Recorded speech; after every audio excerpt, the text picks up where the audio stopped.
Hola, bienvenidos al programa Entrevista con.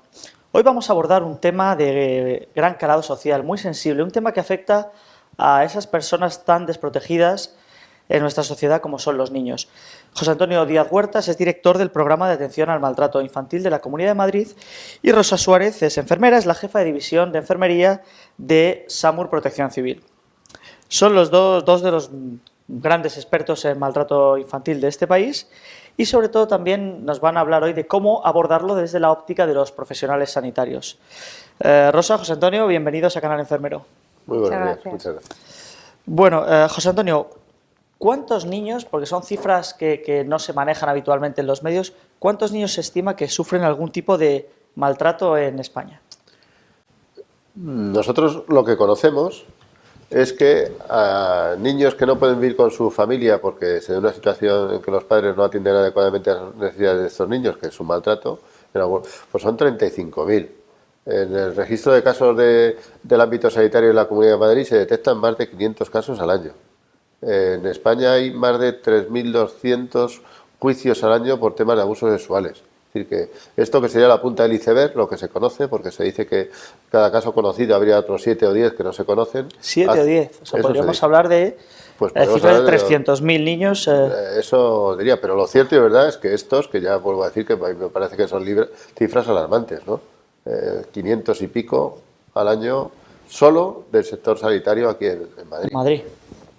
¿Cuáles son las causas del maltrato infantil? O sea, siempre se tiende a relacionar estas situaciones pues, con situaciones de marginalidad social, pero ¿se dan en otros grupos y estratos sociales? No, eso son también de las falsas creencias que existen, ¿no? De como que esto, claro, en sus tiempos que solo había beneficencia y que eran estas personas las que acudían a estos dispositivos sanitarios, en principio se pensaba que eran de las clases sociales desfavorecidas. Y lo que se ha visto es que el maltratador podemos ser todos, en el cual se den una serie de factores de riesgo, pues de que haya habido maltrato en la infancia, que tengan problemas de salud mental, de que tengan problemas sociales, de que la propia cultura justifique la violencia, ¿no? Y que estas personas con estos factores de riesgo a su vez no hayan desarrollado factores de protección, ¿no? Es decir, que esta persona que fue maltratado de pequeño luego ha tenido otras experiencias positivas y dice, bueno, pues eso que a mí me pasó en la infancia no fue la mejor manera de atenderme, ¿no? Y por lo tanto se anula ese factor de riesgo con ese factor de protección. Y esto es importante porque si la etiología es que hay factores de riesgo y no hay factores de protección, lo único que se pretende cuando un profesional sanitario, un maestro, cualquier vecino, cualquier persona detecta un caso de maltrato y lo informa, es que a estos niños y a esta familia lo que hay que hacer es ayudarles para disminuir factores de riesgo y aumentar el factor de protección. Es decir, que todo nuestro sistema de protección está basado en los servicios sociales, desde la idea esta de que ante un caso de maltrato, aparte de proteger al niño, de atenderle sus problemas médicos que pueda tener, la forma de resolver el asunto es disminuir factores de riesgo y aumentar factores de protección. Y un factor de riesgo, como comentabas, es el haber sufrido el maltrato previamente. El maltratador muchas veces ha sido maltratado de pequeño, sí. Y eso puede pasar en que se traduzca en una continuidad del maltrato en sus hijos, una proyección del maltrato hacia la siguiente generación, o lo que comentabas, un mecanismo de protección y de que justo no repita en sus hijos o en su entorno los errores que cometieron con él. Pero puede haber gente que nunca sufrió ningún tipo de maltrato, que aparentemente son personas normales y que de repente se vuelven maltratadores, desde el punto de vista físico o psicológico. Sí, por eso decía que el maltrato no se produce por una causa única, ¿no? De que uno haya tenido, ¿no? Sino que se suman factores. Y es la suma de factores lo que produce que este maltrato se produzca. Pues son problemas, pues pueden tener problemas de pareja, tienen problemas de trabajo, el propio niño pues puede tener las expectativas que tenían los padres respecto al niño no se cumplen, o tiene alguna discapacidad, o también los padres no saben en cada momento evolutivo cómo atender a las necesidades del niño y eso les hace, esa inseguridad pues les hace cometer el maltrato infantil. Es decir, que causas, ya digo que son variadas. ¿Y ha influido la crisis económica? O sea, ¿hay una relación entre la situación económica del país o de la sociedad y el aumento de los casos de maltrato? Por una parte se dice que sí, pero vuelvo a decir de que yo creo que desde la idea esta de que maltratadores podemos ser todos y que por lo tanto las clases sociales altas y bajas pueden maltratar, incluso se plantea de que algún determinado tipo de maltrato infantil, como es el maltrato emocional, pues puede ser más en clases sociales favorecidas, en las cuales el niño tiene de todo, pero sus necesidades emocionales afectivas no están cubiertas. Tendrá el mejor profesor, el mejor colegio, pero sin embargo los padres pues no le atienden de forma adecuada en el soporte emocional y la seguridad que ese niño requiere.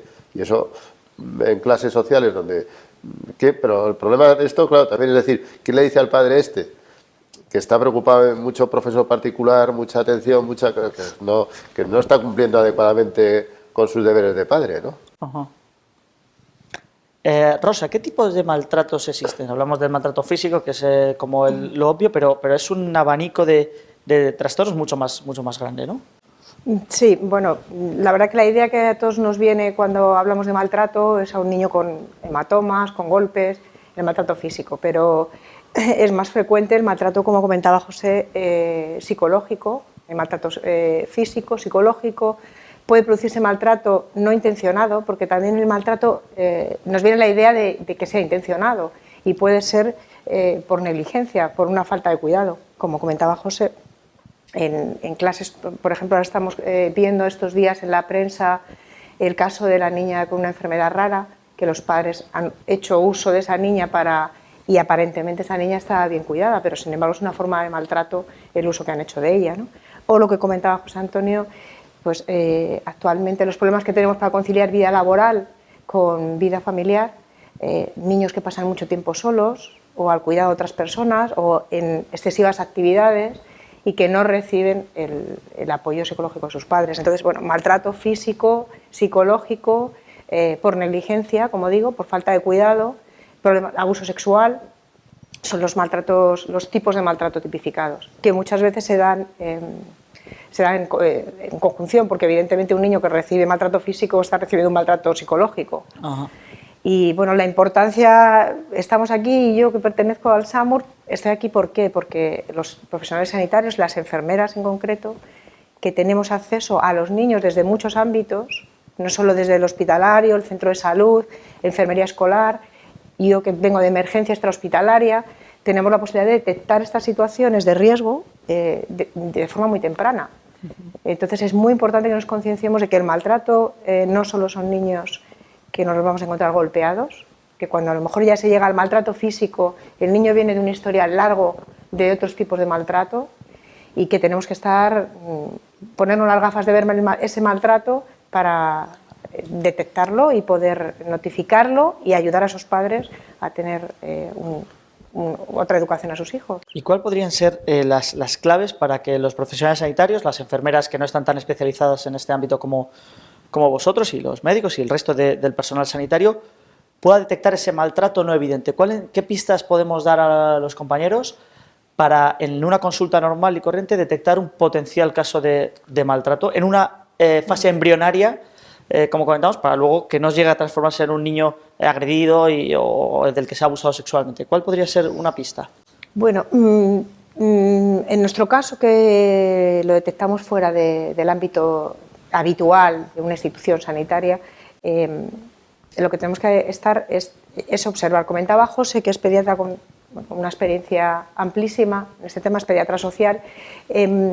Antes de empezar la entrevista, él comentaba que él, más que hablar con los padres, habla con los niños, habla con los muchachos. Entonces, simplemente observando esos factores de riesgo que veíamos, niños que se les ve tristes, niños que no tienen un desarrollo adecuado para su edad, yo creo que es fácil detectar situaciones que nos chirrían de alguna manera, que dices, bueno, aquí algo está pasando.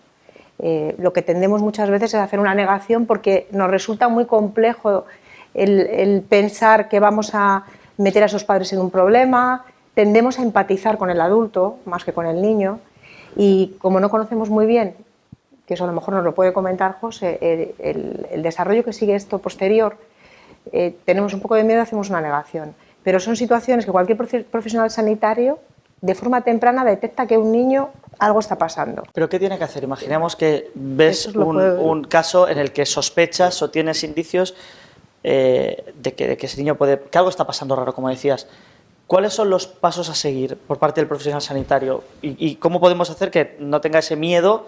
Porque a veces es mejor dar un poco la voz de alarma, que luego sea un falso positivo, por así decirlo, que no dejarlo pasar. No lo sé, ¿cuál es el procedimiento? A mí se me ocurren en este punto 3 cosas. Uno, que nadie diagnostica o detecta lo que no ha recibido formación. Y yo creo que actualmente los profesionales sanitarios tenemos una carencia de formación muy importante en este problema cuando estamos diciendo la cantidad de niños a los que le afecta. Eso por una parte. Por lo tanto, si no piensas que esto existe, pues a lo mejor ante niños que tienen problemas de autoestima, que van mal en el colegio, que empiezan con comportamientos raros, que se les ve tristes, que no quieren jugar con otros amigos, que su forma de relacionar con otros es siempre pues también desde la violencia, ¿no? Que a veces parece, ¿dónde le viene la violencia a este niño? Pues a este niño le viene la violencia pues, de su propia expresividad de lo que le está sucediendo, ¿no?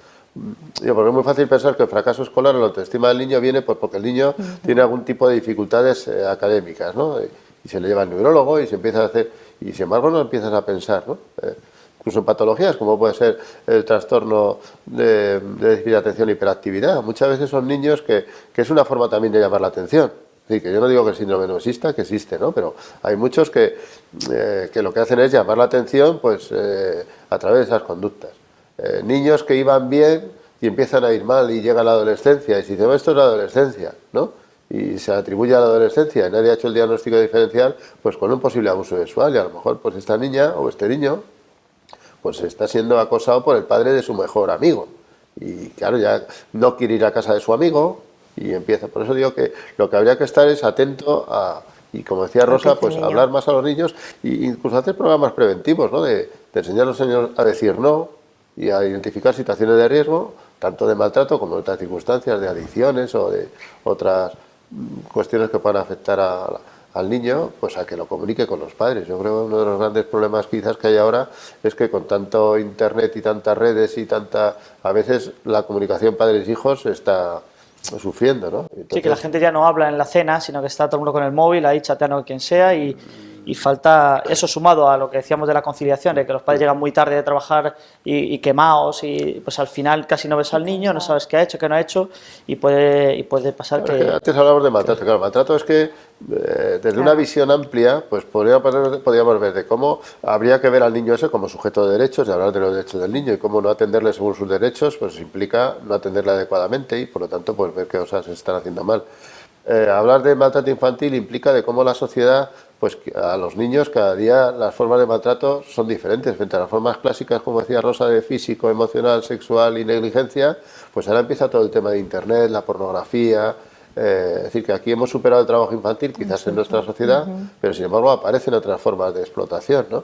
Y podríamos hablar del turismo sexual, de cómo las personas de este país pues van a otros sitios a hacer lo que aquí no se puede hacer. Es decir, que el hombre, pues, por eso digo que si hubiera más tiempo, bueno, tiempo hay mucho, pero me refiero a que pues veríamos que esto, quizás la sociedad yo creo que no está dando respuestas adecuadas a la gravedad del problema, ¿no? Terrible, terrible el tema de los abusos sexuales y bueno, ¿qué secuelas imaginemos que la sociedad y los profesionales y la sociedad en su conjunto ha fracasado a la hora de detectar el maltrato, se ha producido? ¿Qué secuelas puede desarrollar un menor que ha recibido maltrato durante años, durante un tiempo muy prolongado? Es que secuelas va a depender de edad de comienzo del maltrato, del tipo de maltrato, reiteración en el maltrato, la ayuda que ha recibido el niño, si cuando lo dijo se le creyó y no se le hizo caso hasta 3 años después, ¿no? Entonces, no todos los maltratos ni todas las personas responden igual. Es decir, hay una cosa que se llama la resiliencia, de cómo hay personas que tienen capacidad de adaptarse, ¿no? Y, yo, para mí, como también decía Rosa, quizás las secuelas más importantes no van a ser las físicas, sino van a ser las emocionales, ¿no? Estos niños que ya empiezan desde pequeñitos con este trato de la autoestima, que hace que ya vaya mal en la guardería, que ya vaya mal en el colegio y que vaya mal en sus relaciones con la pareja y todo esto pues le va a acompañar toda la vida. Por eso lo importante, es decir, yo también digo, un profesional, nosotros no denunciamos a nadie. Nosotros lo que hacemos es notificamos, hemos identificado a un niño que tiene un problema y pensamos que ese niño necesita que alguien le ayude. El no informar de esa situación implica que en nuestro caso los profesionales sanitarios estamos no dando respuesta, no atendiendo a la salud de este niño que tiene este maltrato infantil. Entonces, cuando no se notifica por lo que sea, por miedo, por ignorancia, lo que estamos haciendo es perpetuar nosotros ese maltrato en el niño y evitar esta ayuda que al niño ya... Y que, a diferencia de otras formas de violencia, quizás esta forma de atender al maltrato según sus causas y de forma preventiva, porque según nuestra ley, nosotros los profesionales sanitarios estamos obligados también a notificar las situaciones de riesgo. Sí, no ya cuando el niño tiene una fractura y la cosa es grave, sino cuando se ve que algo está pasando en su núcleo familiar, que este niño necesitaría que alguien le apoyara ya desde estadios precoces, pues esto conlleva que el maltrato no llegue a más. Por lo tanto, cuanto antes se diga, tener esta idea. Yo, si me viene un padre o una madre, me dice, usted me ha denunciado, yo no he denunciado a nadie. Yo he dicho, creo que ustedes podrían hacerlo mejor si alguien les ayudara. Y lo que estén haciendo mal, podrían ustedes evitar de hacerlo si alguien les ayudara. Por lo tanto, yo lo único que estoy diciendo es, por favor, ayuden a este niño, a esta familia a hacerlo bien. El propio sistema de protección, si a un niño hay que retirarle la patria potestad a los padres, es desde este día también, son servicios sociales especializados de las comunidades autónomas las que suspenden de la patria potestad a los padres y asumen la tutela de la administración, pero también con la obligación de ayudar a estos padres a resolver las causas que dieron lugar a esta. Si los padres no responden, en ese caso, pues el niño ya irá a otra familia, o en fin, no se buscará otra solución. Pero inicialmente es desde la ayuda. Claro, pero son los casos más extremos. O sea, servicios sociales antes trabaja con José, los 35.000 niños de los que hablaba son los casos extremos que se ha retirado la patria potestad a los padres. Pero como decía, cada niño que está en un centro de acogida, a lo mejor hay de 7 a 10 se calcula, ha comentado que pueden estar sufriendo estas situaciones y que los padres o los cuidadores podrían recibir esa ayuda, enseñarles a educar, a cuidar bien a los niños. Y también la notificación no solo va a salvar a un niño, digamos, o a ayudar a un niño a que no llegue a ese maltrato tan continuado, es que va a ayudar a salvar a otros. Hablaba de los casos que estos días han salido, pues de abuso sexual en el entorno deportivo. Hay casos que todo el mundo de alguna manera, o mucha gente del entorno sospecha, conoce, nadie dice, y no solo vas a salvar a un niño, es que esa persona que está cometiendo los abusos los va a cometer, porque cuando salen han sido decenas, si no cientos de niños. Y que cuando sale a la luz de estos casos, pues otros se pueden animar también a denunciar y a confesar lo que les pasó a ellos, claro. Y bueno, pues meter en la cárcel a quien corresponda y haya hecho estas atrocidades. Bueno, por desgracia no nos queda más tiempo. Creo que esta conversación ha servido para poner sobre la mesa un problema social de primer orden y algo que merece un abordaje institucional urgente, pero sobre el que también pueden contribuir mucho los profesionales sanitarios. Como nos han dejado patente Rosa Suárez y José Antonio Díaz Huerta, enfermera y médico respectivamente. Ha sido un placer teneros hoy aquí y, por supuesto, tenéis las puertas abiertas de la televisión de la enfermería. Muchas gracias a todos ustedes. Les esperamos muy pronto en Entrevista con, aquí en Canal Enfermero. Adiós.